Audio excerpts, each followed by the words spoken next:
my community is protesting is because the government are taking the 80% of land of the community. Muno woman not go retirement for the past 11 years. I want to gratuity akurum manager with go. Ndewo gị onye ọma na-ege ntị ma na-ekiri ekiri ebe ị nọ ugbu a bụ na sim.ha asịrị FM. Onye gị na ya nọkwa taa bụ 042 Solex, onye akụkọ ụwa. Ngwagere akụkọ nke anyị ji wee bịa taa. Ndị obodo nchatancha n'ike obi na-agụ nke nọ n'ime okporo ọchịchị Enugu East nke steeti Enugu ebeela arịrị n'oke olu ma pụta n'igwe wee mee ngagharị iwe n'ihi ala obodo ha bụ nke ha si na gọọmenti steeti Enugu chọrọ ịbịa wee nara ha n'ike. Anyị matara nke a site n'otu ihe onyonyo nke anyị si n'aka ndị ya bụ obodo wee nweta ebe ha kọwara otu obi si wee dị ha n'ihi ya bụ agwa ha kọwara dịka agwa mmegbu nke ha si na gọọmenti steeti Enugu bịara ịkpaso ha na nke ikpeazụ a. Dị ka ha siri kwuo, ha kọwara na ha bụ ndị obodo ahụ ekwekọrịtabuola na mbụ na ha ga-enye ndị gọọmenti hekta ala 245 bụ 245 hectares of land n'olu bekee wee sị ka ha bụ ndị gọọmenti gakwukwara ndị obodo ndị ọzọ ha na ha wara oke wee gaa nwetakwa ụfọdụ ala ha ga-eji wee mejuo ya bụ ala wee rụọ ihe ha chọrọ ịrụ. Ha gakwara n'iru wee kwuo na ya bụ gọọmenti steeti Enugu jụrụ ajụ ma rụnye aka n'anya wee ṅụọ iyi na ha ga-anapụrịrị ndị ya bụ obodo nchatancha n'ike ihe karịrị pasentị 80 bụ 80% ala nke obodo ha nwere. Otu nwoke onye okenye onye nke nọ na be ya wee na-ebe arịrị ya bụ ihe na-eme kwuru sị na ya arụchala ọrụ bekee ma laa ezumike nka n'ọrụ ma o nweghị ka gọọmenti sigoro wee nye ya ihe ọbụla ruru ya dịka penshọn maọbụ gratuity, ma gakwa n'iru wee kwuo na ọ bụrụ ya ihe nnukwu obi mgbawa na ihe ịgba oke anya mmiri ka gọọmenti si wee chọọ ịnapụ ya otu ụlọ ahụ nke ya tara ahụhụ wee rụta ebe ya na ndị be ya na-edoru isi. Ogologo kwa dị mmanụ ka mgbede, ya mere ọ ga-aka maka iburu oche gị kpụdobe nso ma nọrọ ala ka anyị nyoo anya na ya bụ ihe onyonyo ma nụrụ n'olu ndị obodo nchatancha n'ike nke dị na steeti Enugu. Ka m bịakwanụ.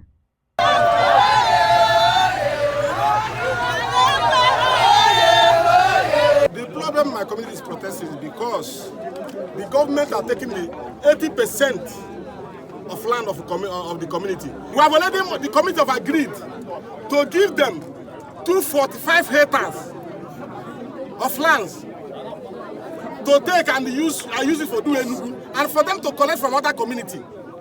But they refuse. They want to push us out from this our community, and we don't know where they want us to go. So that is why my community is protesting. The government started the demolition. Even right now, today being 17th of February, there are right now about 50 caterpillars is there, demolishing our community, both people's house and clubs, everything. I want the government to come for our aid, to help us to talk to our governor, because maybe our governor does not know that such a thing is happening. We are the people of Tanzania. Obogwetulumanya ife na-eme na gọọmenti Peter Mba. Mụ na onwe m anatago retirement na be anyị bụ nchatancha. Anatago retirement for the past 11 years. Enwere gratuity akwụrụ m manage with ego mụ na nwunye m wee lụta obele ụna. Enwere ebe ọzọ m nwere nna aka na bụrụ etu a m si lụọ ụna na be nna. A na-asị anyị kwalite within 7 days. Ihe nna ya bụ ka gọọmenti rapụrụ m ụlọ m maka na adịdọktụrụ housing contribution anyị make onwere ụlọ ha nyere anyị mgbe a na-arụ ọrụ. Kita no alụtakwa m ụlọ asị m abịa makụọ ya by Enugu State Government na a ga-akwatu ya. Anụ m ayọ mmadụ akwatu n'ụlọ m ka ha onwe ha enyeghị m ụlọ mgbe m na-arụ ọrụ for 35 years.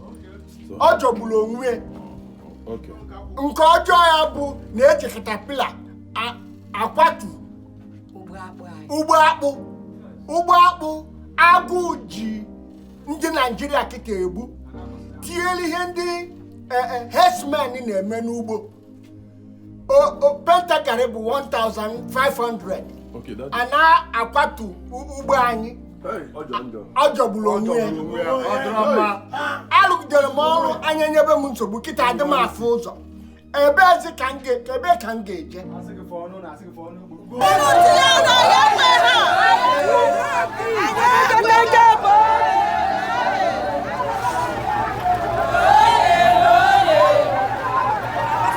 aha ọkụ ikirichala ya bụ ihe onyonyo ugbu a nke akụkọ ụwa gaala ka m kwukwa na uche m nke nji bụrụ mmadụ. Ụmụnne anyị bụ ndị nchata ncha n'ike nke nọ na steeti Enugu, ana m asị unu ndonu, ana m asị unu butuonu wee na-asị ka Chineke nna jiri aka ya wee rụọ ya bụ ọrụ ma metụ gọọmenti steeti Enugu aka n'obi ka ha wetuo ya bụ aka nke ha weliri iji wee mebie ihe n'obodo nchata ncha n'ike.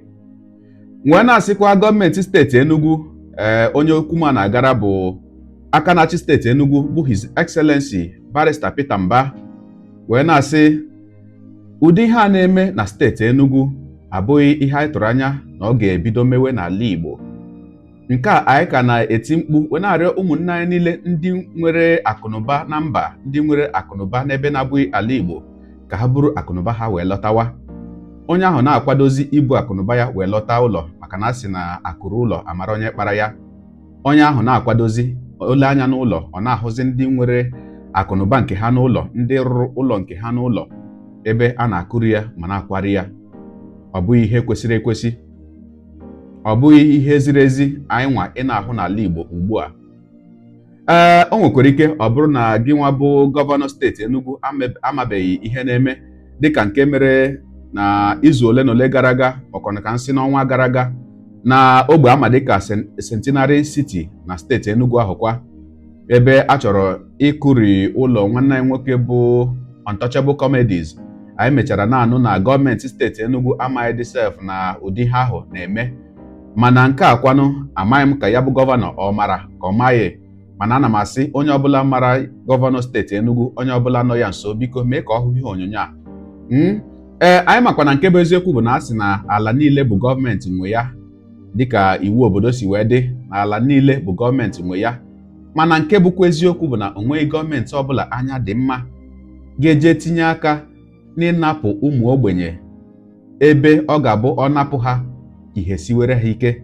Dịka ebe a rụchara ụlọ, ị na-ahụ ụlọ ụmụ ogbenye, ụfọdụ n'ime ndị ahụ ụlọ ahụ ha bi na ya wechara ha ihe dịka afọ 5 afọ 10 tupu ha arụcha ya bụ ụlọ. Ile anya ebe ahụ ị ga-ahụ na ndị bi ebe ahụ abụghị ndị ji ego, ọ bụghị ndị n'ọfụma nke otu ahụ. Ụfọdụ n'ime ha ụlọ ha bicha na ya wechara ha ihe dịka afọ 10 agbata akọnye tupu ha arụcha ya bụ ụlọ. Anọgide nnọọ asị onye ọbụla kwakọrọ pụọ na gọọmenti chọrọ iwere ala.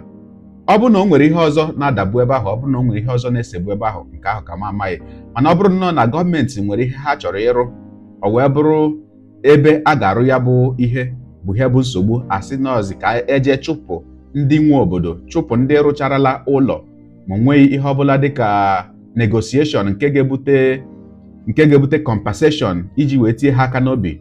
Ekwuru nnọọ onye ọbụla kwakọrọ pụwa, nke ahụ adịghị mma na ntị.